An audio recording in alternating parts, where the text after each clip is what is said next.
Hey guys, welcome back to the channel. Now I know what you're thinking. Another video about stadium regulations? That sounds about as exciting as watching paint dry in slow motion. But hold up, because this isn't your average boring compliance seminar. This is about CAF, the Confederation of African Football, and trust me, things get passionate. We'll be breaking down the Confederation of African Football, CAF, stadium requirements for different competition categories. Think of it like the World Cup of stadium standards. You gotta bring your A game to even qualify. We'll be explaining the requirements for each category from Category 1 to Category 4. We're talking everything from pitch quality and lighting to those fancy VIP sections and media facilities, because believe it or not, there's a whole lot that goes into making sure these stadiums are safe, up to par, and ready to host some of the biggest football matches on the continent. So buckle up, get your notepads ready, and let's dive right into the world of CAF stadium regulations. Alright, let's start with Category 1. Now this is the entry level, the starting point for aspiring football nations. These stadiums are hosting competitions like the Women's Youth FIFA qualifiers, Women's Champions League qualifiers, and the Women's Africa Cup of Nations qualifiers. Basically, the teams that play here are looking for their big break, hoping to move up to those bigger, shinier stadiums. So, what does it take to be a Category 1 stadium? Well, for starters, you need a decent capacity crowd. I'm talking at least 1,000 seats, that's right. Just a small, intimate gathering compared to those mega stadiums we see in the World Cup. But hey, you gotta start somewhere, right? Of course, we need a good quality pitch. We're talking natural grass, properly maintained, no potholes or stray goats wandering around, and the lighting, it's gotta be bright enough for the players to actually see the ball, and for the ref to see if someone's trying to pull a fast one in the penalty box. Now I know what you're thinking, this doesn't sound too difficult, right? And you're right to a certain extent, but remember, these are the minimum requirements. Think of it like passing your driver's test. Sure, you can get your license knowing the bare minimum, but to be a pro, you gotta go above and beyond. And for these stadiums, that means aiming for those higher categories. Welcome to Category 2, where things start to get a little more serious. We're talking about stadiums hosting matches for the men's under-17, under-20, and under-23 Africa Cup of Nations qualifiers and final tournaments. We're also talking about the early stages of the Men's Champions League and Confederation Cup. These teams mean business, they're one step closer to continental glory. Now in Category 2, things get a bit more, shall we say, sophisticated. We're not just talking about basic necessities here, we're talking about comfort, convenience, and a touch of class. First off, the minimum capacity jumps to 5,000 spectators. That's 5 times larger than Category 1. The atmosphere is electric, the fans are passionate, and you can bet these players feel the pressure. But it's not just about cramming in more fans. Category 2 stadiums also need to have designated areas for VIPs and media. After all, we can't have important dignitaries rubbing shoulders with the rest of us, can we? And the media? Well, they need their space to analyze every pass, every goal, every questionable haircut on the pitch.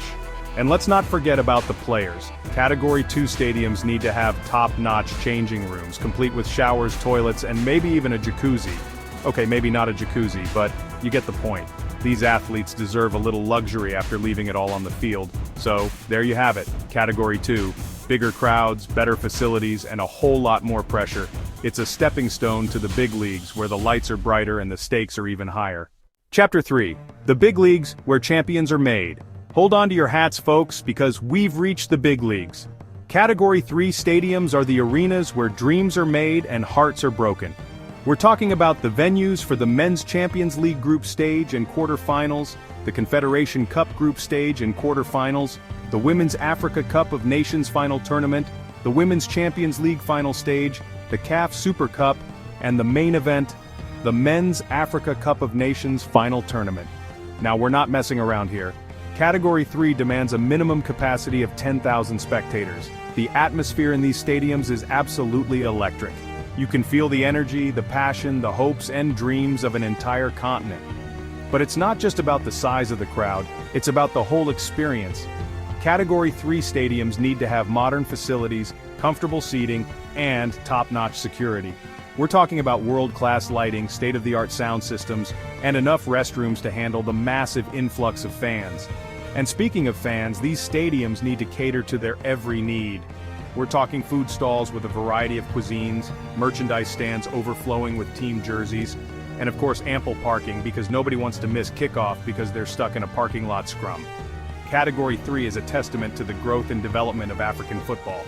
These stadiums are not just venues for matches, they're symbols of national pride, architectural marvels, and a source of inspiration for aspiring young footballers across the continent. Chapter 4, the creme de la creme, footballing paradise. Welcome to the pinnacle, the creme de la creme, the footballing paradise that is Category 4. These stadiums are the diamonds in the rough, the crown jewels of African football. They're the venues for the most prestigious tournaments, the grand stages where legends are born.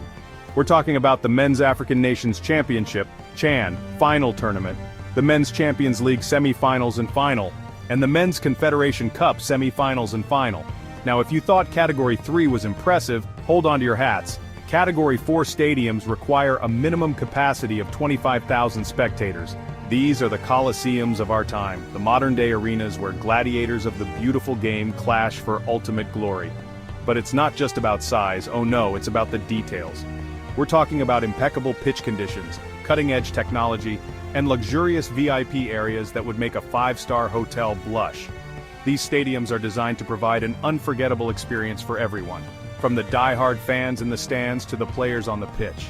Security is paramount in Category 4 stadiums, with state-of-the-art surveillance systems and a small army of security personnel ensuring the safety and well-being of every single person in attendance. And let's not forget about the media facilities. We're talking about spacious press boxes, high-speed internet, and enough power outlets to satisfy even the most tech-savvy journalist. Category 4 stadiums are a testament to Africa's passion for football, a symbol of the continent's progress, and a source of immense pride for every nation fortunate enough to have one.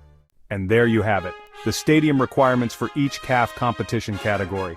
From the humble beginnings of Category 1 to the awe-inspiring grandeur of Category 4, we've seen it all. These regulations are more than just boxes to tick. They represent CAF's commitment to raising the bar for African football. It's about creating an environment where players can thrive, fans can roar, and the beautiful game can flourish on the world stage. So the next time you're watching a CAF match, take a moment to appreciate the stadium, the atmosphere, and the journey it took to get there.